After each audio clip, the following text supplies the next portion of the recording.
Hi, you're watching another episode of Speak Up for Blue TV, where you not only get the latest, greatest, and not so greatest ocean news happening around the world today, but you get my opinion on it. I'm Andrew Lewin, founder of SpeakUpForBlue.com, a website dedicated to supporting ocean conservation through education, awareness, and action. Now today's two stories are centered around sharks, and the reason they're centered around sharks is today, January 23rd, is the day of the Lunar New Year, or as we know it, the Chinese New Year. Now this holiday is so big, it has a similar impact to Christmas and Thanksgiving in North America. And I bring up this story because of the celebrations that are involved in the Chinese New Year, and in particular, the banquet feast at night. This usually consists of a 10 or more course meal that consists of food such as dumplings, noodles, meats, and seafood. And by seafood, I really mean shark fin soup.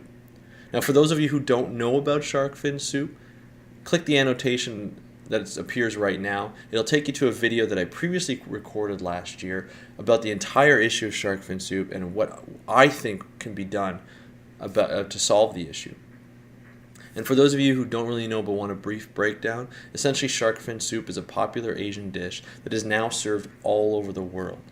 And it consists of beef and chicken broth with a shark fin in it. Now, shark fins are harvested in the ocean by catching sharks, cutting off their fins while the sharks are still alive. And again, while the sharks are still alive, they throw the bodies overboard where the shark drowns and dies, keeping the dorsal fin to sell at a profit. And the reason why they only keep the fins is because the shark bodies are not worth nearly as much as the fins. Shark fin soup is a lucrative industry, and over the years it's grown more and more. And it's become so popular that it's actually decimated a lot of the shark populations around the world, just due to shark finning.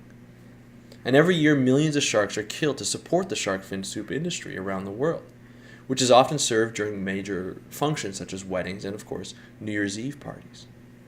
Now, there are some Asian people who have stopped eating shark fin soup and have stopped serving it at their major functions because they're more aware of the implications of that shark fin soup has and finning has on shark fin populations around the world. But the problem is more education is needed because millions and millions of people around the world, not just Asian countries, around the world, will eat shark fin soup, and lots of it, because it's a status symbol, it's a sign of respect in the Chinese culture and the Asian culture. And it goes for quite a profit. It goes for quite a price, sometimes 90 pounds, 90 euros, or over $100 US for one soup. So my call to action to you is to first educate yourself on shark fin soup and the implication it has to shark populations around the world.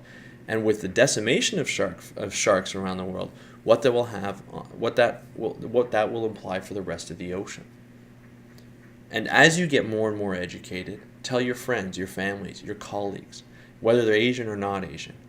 Tell as many people as possible to make them aware of what's happening in the ocean. And I believe through more and more education, more people will stop eating shark fin soup, whether they're older generations, middle generations, or younger generations. Education is the key to this.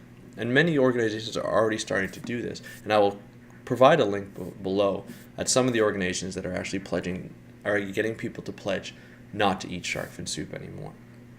Because shark fin soup is not the only problem for sharks.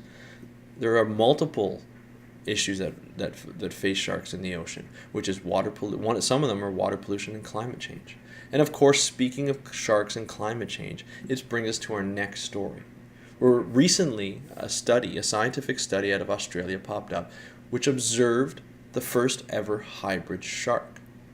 Now this is really important because the hybrid sharks are a cross between the common black-tip shark and the Australian black-tip shark.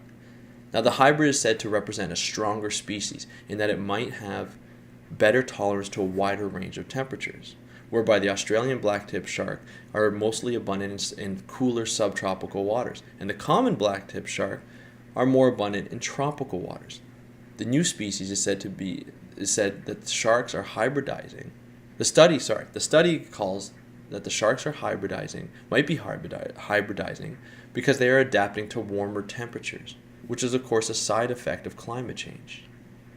So once the authors mentioned climate change, the press jumped all over it, and of course it was closely followed by climate change deniers. Blog posts from media outlets were lit up like a Christmas tree in the comments section about how climate change was not real, it's a hoax, and it's a political scam tried to defunk religious views. I have no idea how that works, but that's what's been reported. Now, David Shiffman, aka some of you may know him as Why Sharks Matter. He's a blogger for a reputable website called southernfriedscience.com. And he's also a shark expert.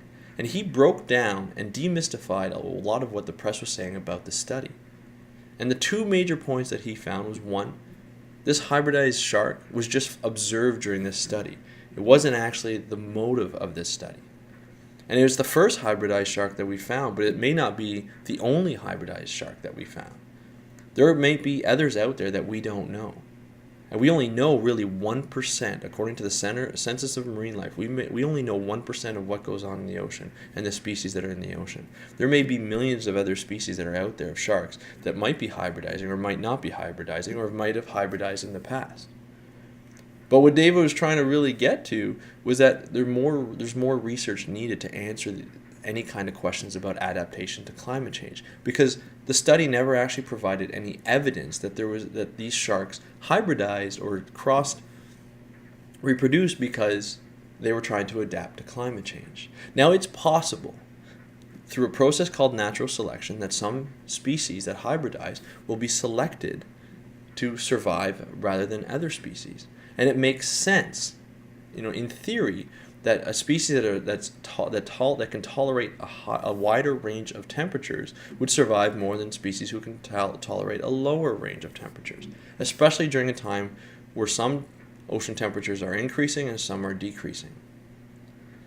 But the point is, more research is needed, and we shouldn't jump to any kind of conclusions about climate change and sharks purposely hybridizing so that they can adapt to climate change. It just doesn't happen that way. And that's the end of our show today about sharks. But before we go, I want to leave you with the question of the day. Do you think climate change will cause the extinction of some sharks and give birth to other hybridized shark species? Let me know in the comments below. And of course, there's always links to the website, to the actual stories on speakupforblue.com in the description below. As well as if you ever want to contact speakupforblue.com to profile a particular story, a study that you may have done, or a study that you know that needs to be brought about to the public, contact us. Let me know the description of the study. Send any links. And of course, if you like what you're hearing, click the like, subscribe to the channel so that you get updates every time we put out a new show, which we're hoping to put out 4 days a week for as long as we can do it and as long as you want us here. So show your love, click the like, click the favorite, subscribe to the channel, and become more aware of ocean conservation that's going on around the world. I'm Andrew Lewin, founder of SpeakUpForBlue.com. Happy conservation.